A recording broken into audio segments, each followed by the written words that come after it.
고2 19년 6월 25에서 30번 확인하도록 할게요. 단락 앞에 번호 매기면서 차근차근 설명하도록 하겠습니다. 화면을 조금 더 키워볼까요?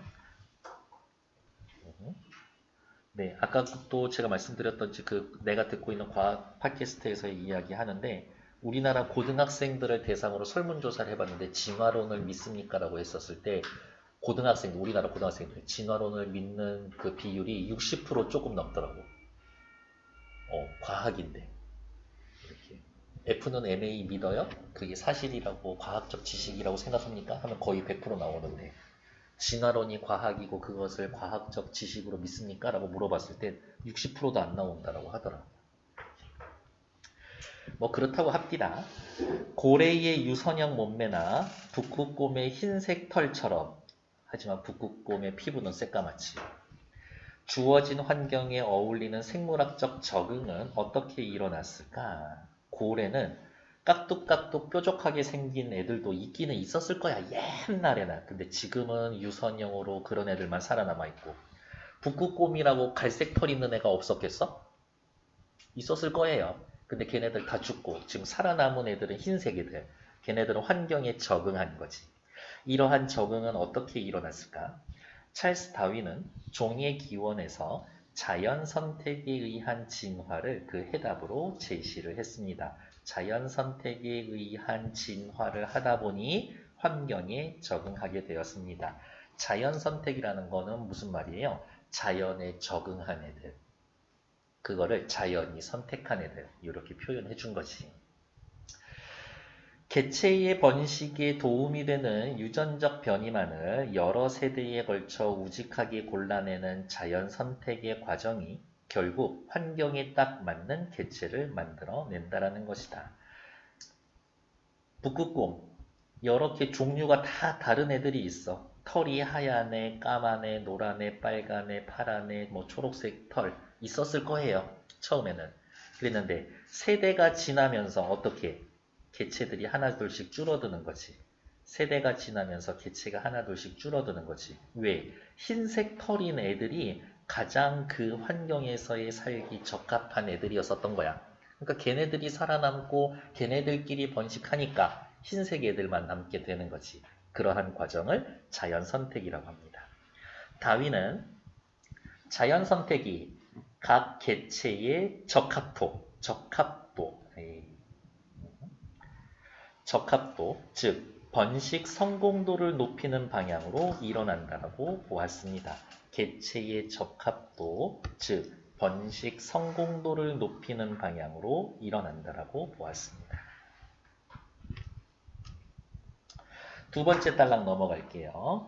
그렇다면 자신이 번식을 하지 않으면서 집단을 위해 평생 헌신하는 일벌이나 일개미의 행동은 어떻게 설명할 수가 있을까? 어떻게 생각해보면 일벌이나 일개미 같은 경우에는 이타적으로 살고 있는 거거든. 나보다 너를 위해서 살고 있는 거니까. 다윈은 그와 같은 경우 집단의 번성에 이득을 주므로 자연 선택이 되었다라고 결론을 내렸는데 아무리 그래도 자연 선택이 개체에게 이득이 되는 방향으로 일어난다라는 그의 기본적인 생각에서 벗어난 것이다. 다윈 씨, 네. 자연 선택한다면서요. 자연 선택에 의해 진화한다면서요. 네. 누구를 위해서요? 개체 그 자기 자신을 위해서요. 아까는 그렇게 얘기해 놓고 집단을 위해서 어쩌고 저쩌고 그러면 앞뒤가 안 맞는 얘기 아닙니까? 그러네요. 윌리엄 해밀턴은 사람 이름 나오고 있죠. 다윈의 이론의 틀 안에서 자연 선택되는 그 틀 안에서 일벌이나 일개미와 같은 개체의 이타적 행동이 자연 선택되는 과정을 규명하였습니다. 윌리엄 해밀턴 씨, 당신의 연구의 결과 목적은 뭡니까? 개체의 이타적 행동이 자연 선택이 되는 과정을 밝히고 싶어요. 하나하나가 이타적 행동을 하고 걔네들이 살아남더라. 즉, 다윈 세대에 없었던 요게 포인트죠. 유전자 개념을 진화 이론에 도입함으로써 개체 자신의 번식 성공도는 낮으면서 상대방의 번식 성공도를 높이는 이타적 행동이 이타적 행동의 개념은 뭐예요? 자기 자신의 번식 성공도는 낮추면서 상대방의 번식 성공도를 높이는 것. 나의 씨를 남기는 게 아니라 너의 씨를 남기는데 내가 도와주겠다. 여러 세대를 거치면서 결국 그것이 개체 자신에게 이득이 되는 방향으로 자연선택이 되는 것을 입증하려고 한 것이다. 다윈이 정리한 자연선택의 과정을 해밀턴은 각 개체가 다음 세대에 자신의 유전자 복제본을 더 많이 남기는 과정으로 보았습니다. 해밀턴은 생각했죠. 나의 유전자를 남기는 게 아니라 자신의 유전자의 복제본을 더 많이 남기는 것. 그러니까 내가 혼자서 나만을 위해 번식하는 것보다 나와 유전자가 비슷한 애가 번식을 엄청 잘해. 그러면 걔를 도와주는 게 차라리 나한테 낫다라고 생각하는 거예요. 행위 당사자인 개체는 자기 자신의 번식 성공도를 높임으로써 직접 자신의 유전자 복제본을 남길 수 있지만 일벌과 일개미도 자기가 스스로 번식을 할 수는 있지만 자신과 유전자를 공유할 확률이 있는 상대, 누구? 여왕벌, 여왕개미의 번식 성공도를 높이는 데 도움을 줌으로써 간접적으로 자신의 유전자 복제본을 남길 수가 있습니다. 얼마 전에 유퀴즈 나온 거기 최재천 교수님이 나왔었는데 실제 일하는 개미는 한 20% 정도 된다라고 하고 그리고 거기에 나온 건 아니지만 대부분 길거리 돌아다니는 개미들은 다 늙은 개미들이에요. 젊은 개미들은 땅속에서 한 80% 정도는 그냥 대기하고 있다고 하더라고요. 쉽게 설명하면 철수는 스스로 자식을 많이 남길 수 있으므로 직접 자신의 유전자 복제본을 다음 세대에 남길 수도 있습니다. 철수 밑에다가 이렇게 쓸까요? 개체. 하지만 유전자를 공유하고 있는 동생 영수가 자식을 많이 남기도록 도움으로써 자신의 유전자 복제본을 다음 세대에 남길 수도 있는 겁니다. 그러면 동생 영수는 누굴까요? 위에 나와 있는 요거네. 유전자를 공유할 확률이 높은 상대. 얘가 동생 영수에 해당되는 얘기인 거겠죠. 내가 내 자식을 남기는 것보다 나랑 유전자가 비슷한 영수가 자식을 많이 낳는 게 오히려 나한테 도움이 될 수 있다라고 판단하는 거죠. 해밀턴은 전자를 직접 적합도를 높이는 것, 내가 직접 번식하면 직접 적합도를 높이는 것, 동생이 자식을 많이 낳게 하는 걸 간접 적합도를 높이는 것으로 설명해서 개체의 자연 선택도는 두 적합도를 합한 포괄 적합도를 높이는 방향으로 일어나는 것이다. 포괄 적합도. 포괄 적합도에는 직접 적합도, 간접 적합도 둘 다 포함하는 거구나. 해밀턴에 따르면 이타적 행동 또한 개체의 포괄 적합도를 높이는 방향으로 자연 선택이 일어납니다. 이타적 행동 역시 포괄 적합도를 높이는 겁니다. 그런데 이타적 행동은 개체 자신의 번식 성공도인 직접 적합도를 낮추게 되므로 그를 상쇄하고도 남을 정도로 간접 적합도를 높일 수 있어야 자연 선택이 일어날 수 있게 합니다. 그러면 이렇게 간단하게 체크해 볼까요? 어떻게? 이타적 행동을 할 거예요. 이타적 행동을 직접 적합도는 낮추게 돼 있어. 내가 직접 번식하는 건 아니니까. 대신에 너를 위해서 간접 적합도를 높여주는 거죠. 근데 직접 적합도 요만큼 낮출 때 간접 적합도 이만큼 높여서 결국 포괄 적합도를 높이는 방향으로 가야 돼. 내 거 직접 하는 거 낮추는 것보다 간접 이게 많이 높아지지 않으면 그냥 차라리 직접 할 거야. 즉, 개체 자신이 남기는 유전자 복제본에 대한 손실보다 유전자를 공유할 확률이 있는 상대방을 통해 남기는 유전자 복제본에 대한 이득이 클 때 이타적 행동을 선호하는 겁니다. 그러면 슬금슬금 눈치채야지. 그러면 일벌이랑 여왕벌은 어떻게 유전적 적합도가 공유할 확률이 크구나. 일벌과 여왕벌은 유전자를 굉장히 많이 공유하고 있구나 라고 생각하면 되겠죠. 이때 개체와 상대방이 유전자를 공유할 확률을 유전적 근연도라고 이야기를 하고요. 얼마나 비슷할까? 유전적으로 100% 같은 경우는 유전적 근연도가 1이 됩니다. 제 유전자랑 내 유전자랑 완전 똑같아. 그러면 1이래. 유전적 근연도의 값이 클수록 개체와 상대방이 유전자를 공유할 가능성이 크므로 빨간색 밑줄 뭐뭐 할수록 뭐뭐 하다라는 문장은 언제나 중요하다라고 그랬죠? 유전적 근여도의 값이 클수록 유전자를 공유할 가능성이 크다. 개체가 상대방을 통해 자신의 유전자 복제반을 남길 가능성도 커집니다. 상대방을 통해 자신의 유전자 복제본을 남길 가능성도 커집니다. 근연도가 크다. 유전자 공유 가능성 크다. 복제볼 남길 가능성 크다. 이를 바탕으로 해밀턴은 아래와 같은 해밀턴 규칙을 도출해냈습니다. R 곱하기 B가 C보다 크다. 이때 이타적 행동은 그로 인해 상대방이 얻을 이익이 충분히 커서 1보다 작은 유전적 근연도를 가중하더라도 개체가 감수하는 손실보다 클 때 선택이 된다는 것을 확인합니다. R 곱하기 B, 상대방의 이득 곱하기 비슷한 정도, 근연도. 근데 근연도는 1보다 작으니까 0. 얼마가 될 거예요. 0. 얼마 되는 거니까 뭐 여기 B 값이 작아지겠지. 근데 그게 손실보다 커진다고. 그러면 이때 어떻게 생명체는 이타적 행동을 하게 된다고. 그래, 나는 열심히 일할 테니까 새끼는 너만 낳아라. 알은 너만 낳아라.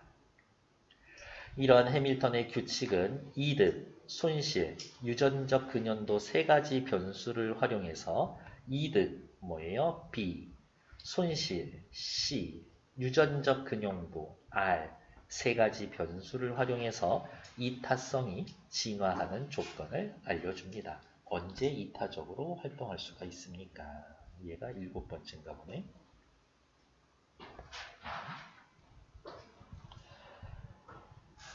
해밀턴 어디가 있냐? 해밀턴의 포괄적합도 이론은 다윈의 이론을 발전시켜 이타성이 왜 진화했는지 매끄럽게 설명함으로써 진화생물학자들이 이타적 행동에 대해 통찰력을 지닐 수 있는 계기를 제공했으며 너무 좋은 점만 이야기해주고 있네.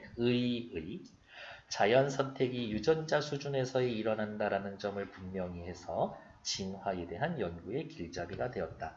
자연 선택은 개체 수준이 아니라 유전자 수준에서 일어나는 경우구나. 그래서 책 제목에도 이기적 유전자가 있는 거지. 그 책의 그 책을 요약한 내용은 뭐예요? 이타적인 행동도 결국엔 이기적인 행동인 것이다. 왜? 유전자의 이기적인 것.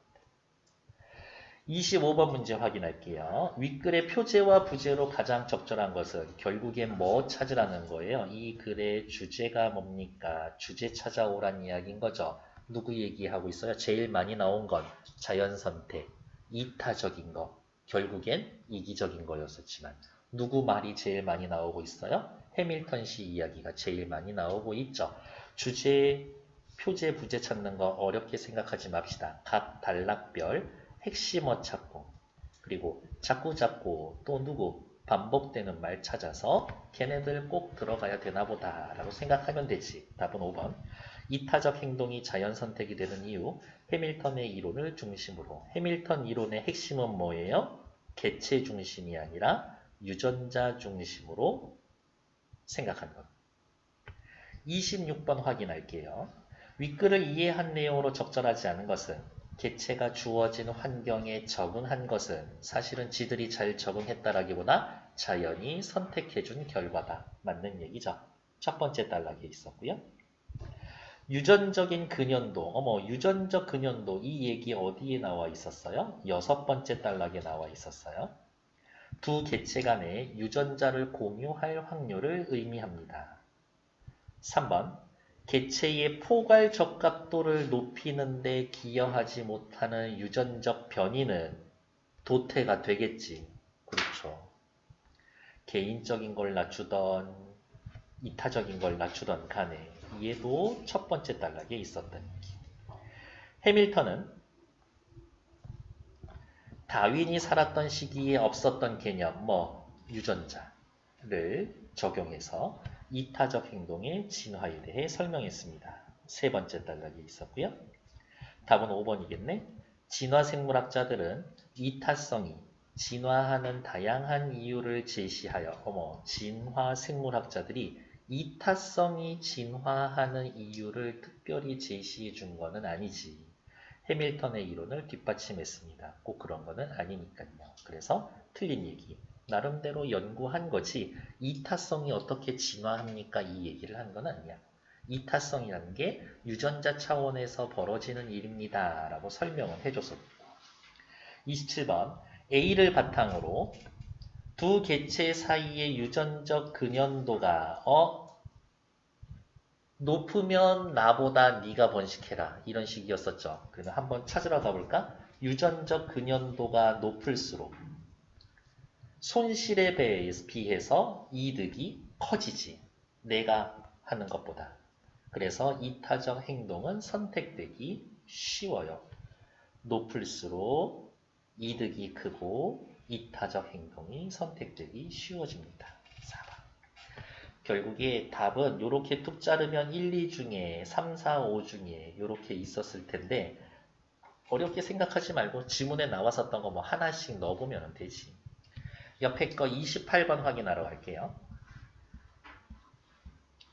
보기를 참고하여 1벌에 대해 이해한 내용으로 적절하지 않은 것은 성염색체에 의해 성이 결정되는 사람과 달리 중요한 거 아니야. 지금 1벌 얘기인 거니까. 벌은 염색체의 수에 의해서 성이 결정됩니다. 암수. 한 짝이면은 수컷, 두 짝이면 암컷이 됩니다.